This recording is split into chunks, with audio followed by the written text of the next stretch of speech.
Hello, नमस्कार। कोविड-19 के इस मुश्किल घड़ी में बच्चों, हम सभी लोग अपने घरों में रहकर कार्य करने के लिए थोड़ा मजबूर हैं। लेकिन मुंबई महानगर पालिका ने आपको घर बैठे ही पढ़ाने या यूं कहें अध्ययन करने का एक मौका दिया है, जो कि हमारे महानगर पालिका के चैनल द्वारा आपको वीडियो के रूप में लेसन प्रसारित किया जाएगा। और उस लेसन के जो विषय हैं वो आपके स्क्रीन पर दिखाई देंगे और उसके टॉपिक भी आपको स्क्रीन पर ही दिखाई देंगे। तो चलिए शुरू करेंगे हम आज का अपना लेसन।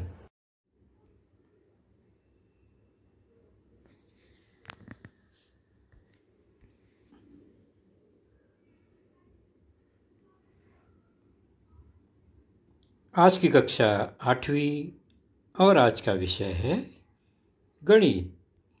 गणित विषय में हमारा आज का जो पाठ होगा वह है आपके पाठ्य पुस्तक से पाठ 8वां, क्वाड्रिलेटरल कंस्ट्रक्शन एंड टाइप्स, अर्थात चतुर्भुज की रचना और चतुर्भुज के प्रकार।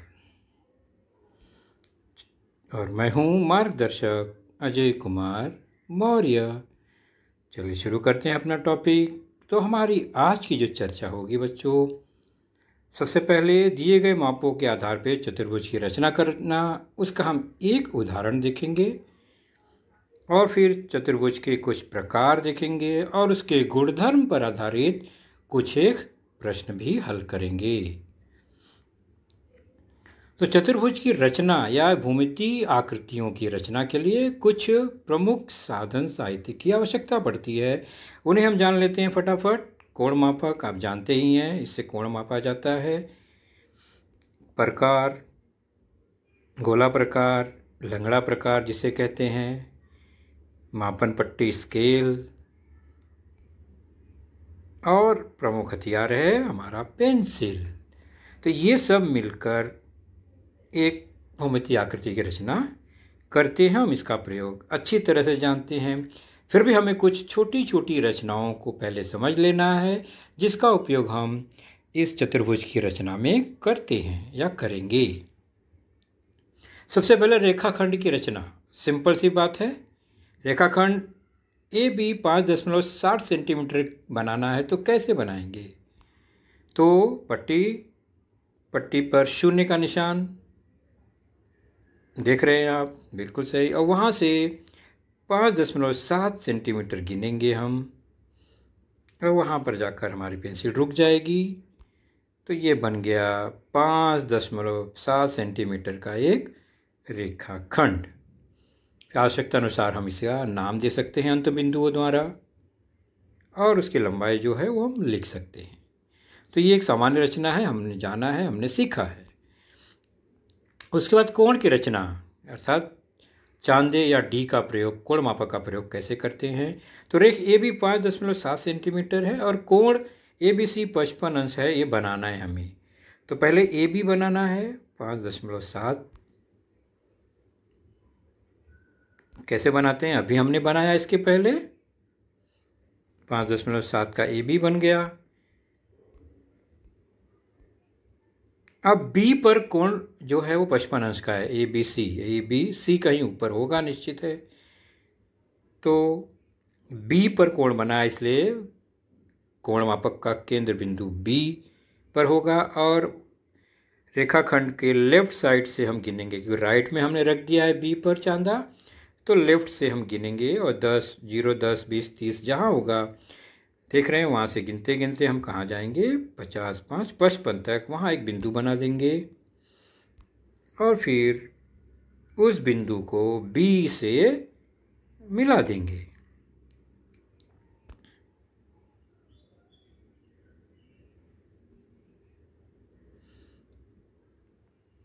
तो बन गया हमारा यह एक कोण। नाम दे देंगे ABC और माप है इसका 55 अंश। इस तरह से दिए गए माप का हमने कोण भी बनाना सीखा है। रेखाखंड का लंब समद्विभाजक कैसे खींचते हैं आपको पता है? एक रेखाखंड है, उसका लंब समद्विभाजक खींचना हो तो उसके अंत बिंदुओं पर आधे से अधिक दूरी का माप लेकर यानी एक चाप लगाते हैं रेखाखंड पर। आधे से दूरी अधिक है, चाप लगा दिया। यहाँ हमने राइट साइड पर रख के चाप लगाया राइट बिंदु पर। फिर रेखाखंड के लेफ्ट बिंदु पर भी सेम ऐसी रख के उसी चाप को लगाना है, उसी माप को। तो ये चाप क्या करेगा, एक दूसरे को काटते हैं और जहाँ पर ये काटते हैं उन दोनों बिंदुओं को जोड़ देंगे, पट्टी से खींच देंगे यानी जोड़ देंगे हमें। तो ये बन गया क्या, रेखाखंड का लंब समद्विभाजक। हम देखेंगे तो माप यह 90 अंश का ही होगा, लंब हो गया। और पट्टी से नाप के देखेंगे तो दोनों आधे आधे हो जाएंगे, या गुनिया से हम इसको नाप सकते हैं। रेखा पर स्थित बिंदु से लंब अगर खींचना हो तो कैसे खींचेंगे। ये रेखा है, इस पर कोई बिंदु है, हमने इस पर एक रेखाखंडी बना लेते हैं। मान लीजिए एक P बिंदु है, एक Q बिंदु है। PQ रेखाखंड की लंबाई 11 सेंटीमीटर है, हमने यहाँ खींचा हुआ है। अब Q पर लंब खींचना है तो Q पर क्या करेंगे, हम अपना गोला प्रकार रखेंगे और Q के लेफ्ट और Q के राइट में एक चाप लगाएंगे। चाप का निशान लेफ्ट में और राइट में निशान लगा दिया।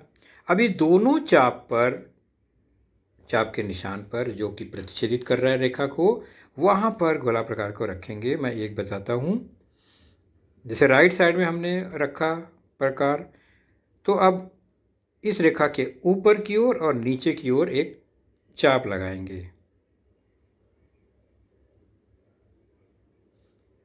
तो नीचे से ऊपर एक चाप लगाएंगे इस तरह से, तो ये चाप बन गया। अब दूसरा क्या करेंगे, तो जो लेफ्ट साइड में हमारा चाप था वहाँ पर ये वाले बिंदु पर रखकर फिर उसी माप का चाप लगाएंगे। अब मैं यहाँ पर गोला प्रकार नहीं दिखाऊंगा, अब केवल चाप दिखाऊंगा। तो यहाँ पर गोला प्रकार का नोक रखकर हमने चाप ऊपर और नीचे लगाया जैसे कि पहले लगाया। तो ये दोनों चाप ऊपर और नीचे प्रतिच्छेदित कर रहे हैं, उन दोनों बिंदुओं को मिला देंगे। जहाँ पर चाप प्रतिच्छेद करते हैं देखेंगे कि वह Q से होकर ही जा रहा है। तो ये Q पर लंब हो गया। दिए गए रेखा पर स्थित बिंदु पर लंब खींचा हमने, तो ये लंब हो गया। तो ये सब बेसिक चीज़ें हैं जो हमें पहले से आनी चाहिए और हमें आती भी है। तो इन सभी गुणधर्मों का मिला जुला के हम फिर उपयोग भूमितीय आकृतियों में करते हैं। अब चलते हैं एक चतुर्भुज की रचना करके देखते हैं। तो चतुर्भुज की रचना के लिए पहले चतुर्भुज में क्या घटक होते हैं, कितनी जानकारी होनी चाहिए एक बनाने के लिए चतुर्भुज, वो जानना जरूरी है। तो चतुर्भुज में कुल 10 घटक होते हैं, ये हमको पता है। 4 भुजा, 4 कोण और 2 विकर्ण, कुल मिला के 10। और चतुर्भुज के इन 10 में से विशिष्ट 5 घटकों की अगर जानकारी या माप पता हो तो हम चतुर्भुज की रचना कर सकते हैं। और चतुर्भुज की रचना करते समय त्रिभुज की रचना जिस प्रकार की जाती है उसी प्रकार, उसी गुणधर्म, उसी तरीके का उपयोग करते हुए हम चतुर्भुज की रचना करेंगे। क्योंकि एक चतुर्भुज में विकर्ण के आधार पर 2 त्रिभुज बन जाते हैं। तो किसी भी आकृति की रचना अगर करनी है तो सबसे पहला काम है उसकी कच्ची आकृति बनाना। यानी हम एक रफ आकृति बनाएंगे कि दिए गए माप उसमें हमें दिखाई दे, और फिर हम डिसाइड करेंगे कि शुरुआत कहाँ से करनी है। उदाहरण देखते हैं। चतुर्भुज की 4 भुजाएं और एक विकर्ण का माप दिया गया है और हमें क्या करना है, चतुर्भुज की रचना करनी है। तो चतुर्भुज PQRS की रचना करो जिसमें PQ 5.6 है, लेंथ QR 5 है, लेंथ PS 4.3 है, लेंथ RS 7 है और लेंथ QS 6.2 है। ये आपके पाठ्यपुस्तक का ही उदाहरण है, पेज नंबर 41 पर है ये। तो कैसे रचना करनी है वह हम समझने का प्रयास करते हैं पहले। तो सबसे पहला काम है चतुर्भुज PQRS की कच्ची आकृति बनाना। तो कच्ची आकृति बनाते हैं हम। इस तरह से एक कच्चा आकार खींच दिया हमने। भुजा की लंबाई का कोई अनुपात हमें पता नहीं इसमें। अब उसमें जो लंबाई दी गई है PQ 5.6, तो PQRS पहले नाम लिख दिया 5.6, फिर QR 5, PS 4.3, SR 7 और QS ये जो विकर्ण है एक वो 6.2 हो गया दी गई जानकारी के आधार पर। तो अब इस कच्ची आकृति को ध्यान से देखेंगे तो मैंने पहले ही बताया है कि चतुर्भुज की रचना करनी है तो त्रिभुज की रचना के आधार पर बनाएंगे, यानी हमें यहाँ पहले त्रिभुज को खोजना है। तो 2 त्रिभुज बन रहे हैं इसमें, देख रहे हैं ना, SQ के नीचे की तरफ लेफ्ट साइड में और ऊपर यानी राइट साइड में 2 त्रिभुज बन रहे हैं, यानी हमें इन 2 त्रिभुजों को ध्यान में रखकर चतुर्भुज की रचना करनी है। बीच में जो कॉमन विकर्ण है उसको पहले बनाएंगे, फिर उसके ऊपर 2 भुजा एक तरफ और उसके नीचे 2 भुजा एक तरफ, इस तरह से 2 त्रिभुज बन जाएंगे। तो शुरुआत करते हैं। सबसे पहला काम SQ जो विकर्ण है उसको खींचेंगे, वो है 6.2। तो 0 से शुरू करते हुए 6.2 पर पहुंच गए। ये हो गई हमारी एक रेखाखंड SQ जो कि यहाँ विकर्ण है 6.2 सेंटीमीटर। गुड। अब हम SQ के ऊपर की तरफ एक बिंदु R बनाएंगे और नीचे की तरफ बिंदु P बनाएंगे और जोड़ने पर चतुर्भुज तैयार हो जाएगा। तो जो जो नाप दिया गया है उसी नाप के आधार पे हम बनाएंगे। तो सबसे पहले क्या करेंगे, गोला प्रकार का एक नोक Q पर रखेंगे और कच्ची आकृति में देखते हैं तो Q के लेफ्ट में P है नीचे की तरफ, वो 5.6 है, यानी यहाँ पर 5.6 का चाप लगाएंगे और P को खोजने का प्रयास करेंगे। तो हम एक चाप लगाते हैं, 5.6 है तो 5.6 का एक चाप Q से यहीं कहीं P इसी पर होगा, Q पर रख कर लगा दिया। उसी प्रकार अब क्या करेंगे, S पर रखेंगे और देखते हैं तो S से P कितना है 4.3, यानी 4.3 का यह एक चाप है वह लगाएंगे और इसी चाप पर कहीं P भी होगा और ये दोनों चाप जहाँ पर काट रहे हैं मतलब वही P हुआ। तो यहाँ P मिल गया हमें। Okay, very good. अब क्या करेंगे, P से Q जोड़ देंगे,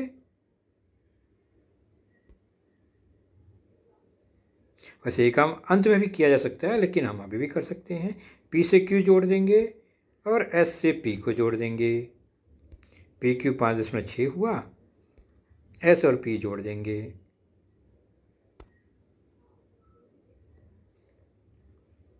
तो S और P 4.3 है।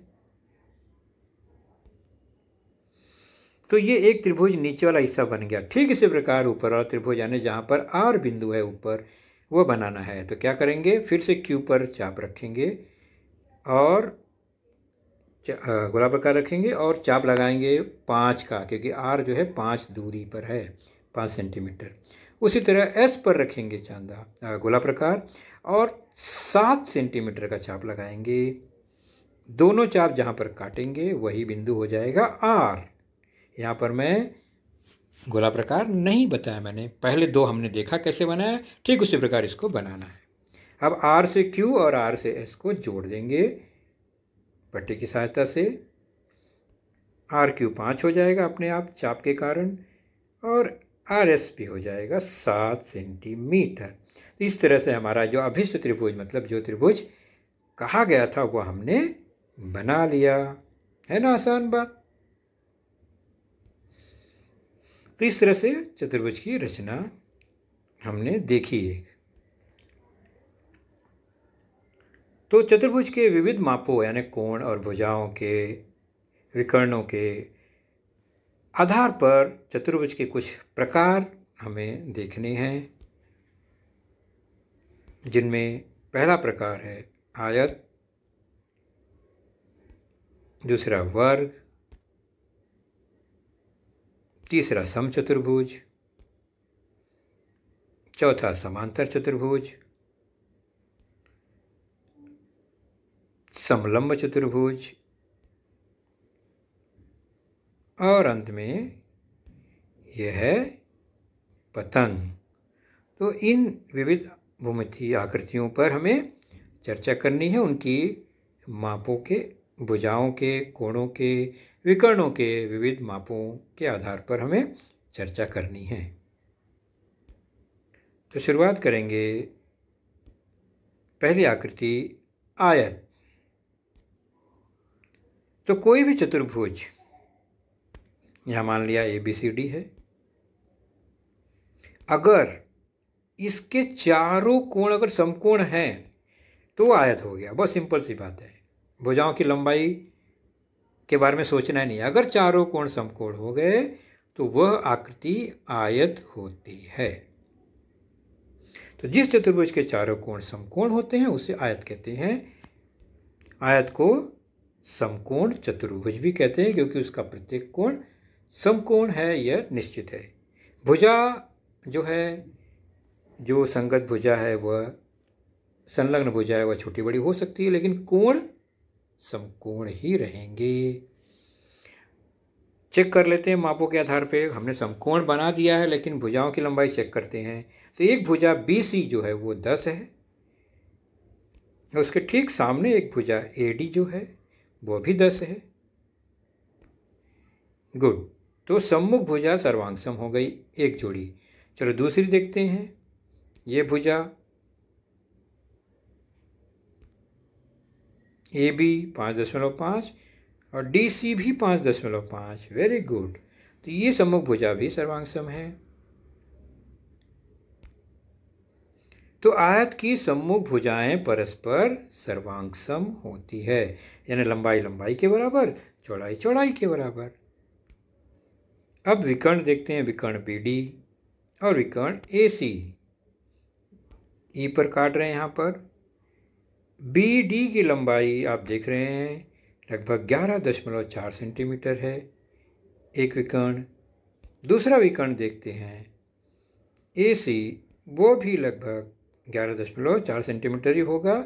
सही सही पट्टी से नापेंगे तो इसका मतलब आयत के विकर्ण सर्वांगसम तथा एक दूसरे के समद्विभाजक भी होते हैं। ये समद्विभाजक चेक करना है तो A से E से C मापेंगे और BE और ED नापेंगे और दोनों की लंबाई जो जोड़ी है उसकी समान आएगी।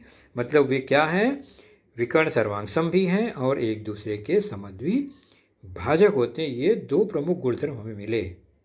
पहला कि सम्मुख भुजाएं सर्वांगसम, दूसरा विकर्ण सर्वांगसम और समद्विभाजक होते हैं एक दूसरे के।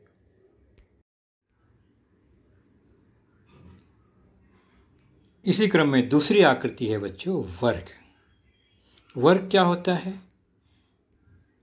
तो वह चतुर्भुज, यहाँ पर देख रहे हैं एक चतुर्भुज बना दिया ABCD, इसके चारों कोण समकोण हैं लेकिन चारों भुजाएं भी समान हैं। तो चारों कोण समकोण तथा चारों भुजाएं अगर सर्वांगसम हैं तो उस आकृति को हम वर्ग कहते हैं। यहाँ पर देख रहे हैं भुजा की लंबाई 5.5 सेंटीमीटर आ रही है, एक जोड़ी सम्मुख की और दूसरी जोड़ी भी सम्मुख 5.5, मतलब चारों भुजाएं सर्वांगसम हैं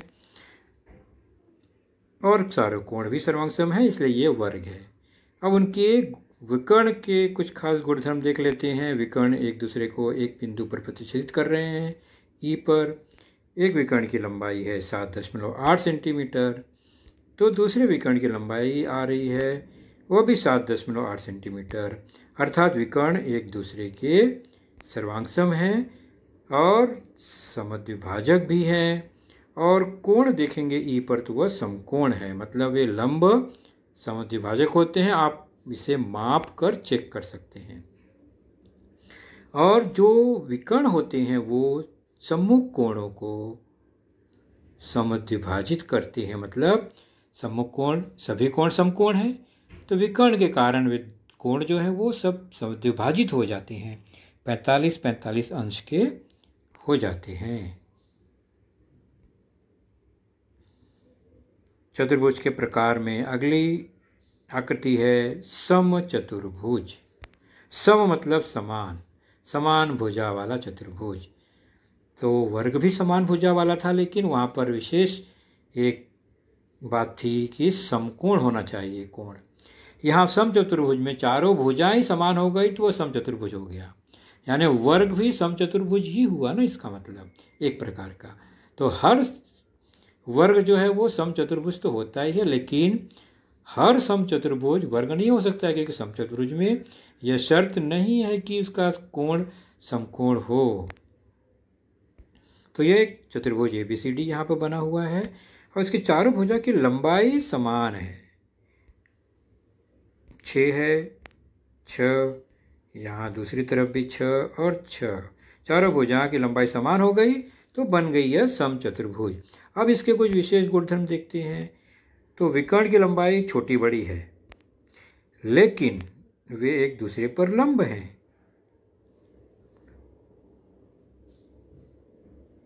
तो समचतुर्भुज के विकर्ण सर्वांगसम तथा एक दूसरे के लंब समद्विभाजक होते हैं। यह कथन बिल्कुल गलत है। विकर्ण सर्वांगसम नहीं होते हैं, लेकिन एक दूसरे के लंब समद्विभाजक होते हैं। लेकिन सम्मुख कोणों को समद्विभाजित करते हैं। जो भी कोण होंगे, जैसे B और D का समद्विभाजक विकर्ण BD है और A और C का समद्विभाजक विकर्ण AC है।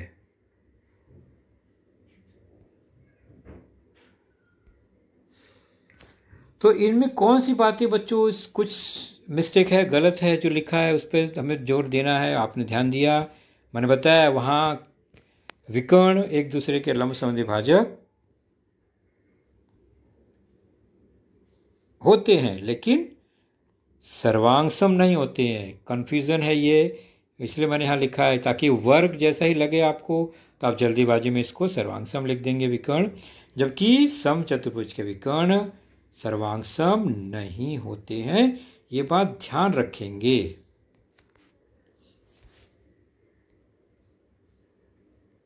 इन्हीं सब जानकारियों के आधार पर एक दो प्रश्न उदाहरण देखते हैं। प्रश्न संग्रह 8.2 पेज नंबर 46 पर है। किसी आयत का विकर्ण 26 सेंटीमीटर हो तथा एक भुजा 24 सेंटीमीटर हो, तो आयत की दूसरी भुजा ज्ञात कीजिए। प्रश्न हल आपको ही करना है, मैं हिंट बताता हूँ। पहले ये एक आयत है, जैसा कि प्रश्न में कहा गया है। हमने उसके एक भुजा 24 है और विकर्ण 26 है, ये बना दिया। अब हमने दूसरी भुजा ज्ञात करनी है। चलिए इसका नाम दे देते हैं, आयत ABCD। अब हल कैसे शुरू करेंगे? तो सबसे पहले मान लेंगे कि यही वो आयत है ABCD, जिसमें विकर्ण AC 26 है और भुजा AB 24 सेंटीमीटर है। तो AB 24 सेंटीमीटर है, तो समकोण त्रिभुज ABC में, ध्यान से देखेंगे, ये समकोण त्रिभुज हुआ। AC square equal to AB square plus BC square. कारण क्या होगा? पाइथागोरस प्रमेय से। बस बाकी काम हमारा आसान हो गया। AC के बदले 26, AB के बदले 24 और हल करेंगे। तो 676 इक्वल टू 576 प्लस BC स्क्वायर। BC स्क्वायर का मान आप ज्ञात करेंगे समीकरण हल करके, तो आपको 10 प्राप्त हो जाएगा। आप ही स्वयं हल करेंगे तो BC 10 मिल गई, मतलब दूसरी भुजा 10 सेंटीमीटर होगी। आप स्वयं अपने नोटबुक में इसे हल करेंगे। 8.2 पेज नंबर 47। पांचवा प्रश्न है, समचतुर्भुज ABCD के विकर्णों की लंबाई दी गई है 16 और 12। तो समचतुर्भुज की प्रत्येक भुजा की लंबाई और परिमिति ज्ञात करनी है। तो पहले हम कैसे हल करेंगे? सेम वही तरीका है। एक समचतुर्भुज बनाया हमने, कच्ची आकृति है ये हमारे लिए। उसमें विकर्ण एक है 16 और बड़ा विकर्ण 16, छोटा 12 बराबर।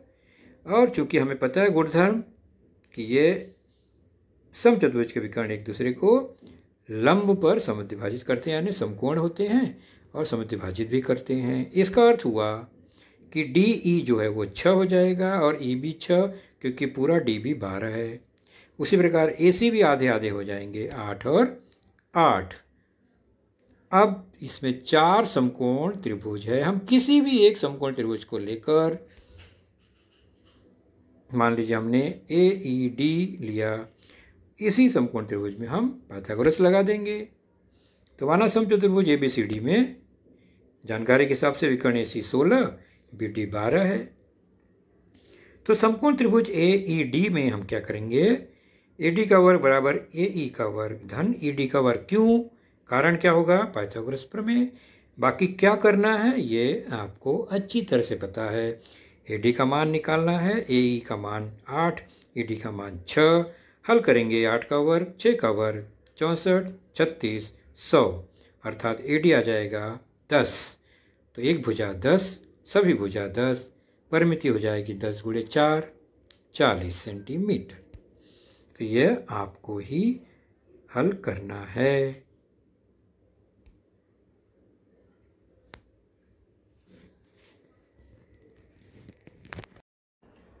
तो बच्चों, आपने देखा आज का लेसन, उसके प्रमुख मुद्दों को ध्यान से बार बार दोबारा देखकर समझने का प्रयास कीजिए, क्योंकि एक बार देखने पर किसी को भी वो पूरा मुद्दा समझ में नहीं आता। तो जैसे ही हम 2 बार 3 बार देखेंगे तो हमें वह समझ में आने लगेगा। और इसके आगे की जानकारी जो होगी बच्चों, वह निश्चित ही हमारे अगले वीडियो में होगी। तो उस वीडियो को देखने के लिए, उसकी सूचना प्राप्त करने के लिए जो नीचे सब्सक्राइब का बटन होता है उसे जरूर प्रेस कीजिए और नोटिफिकेशन ऑन रखिए, ताकि जैसे ही हमारा लेसन चैनल पर डाला जाएगा आपको वह तुरंत प्राप्त होगा। तो अपना ख्याल रखिए, सुरक्षित रहिए। Thank you.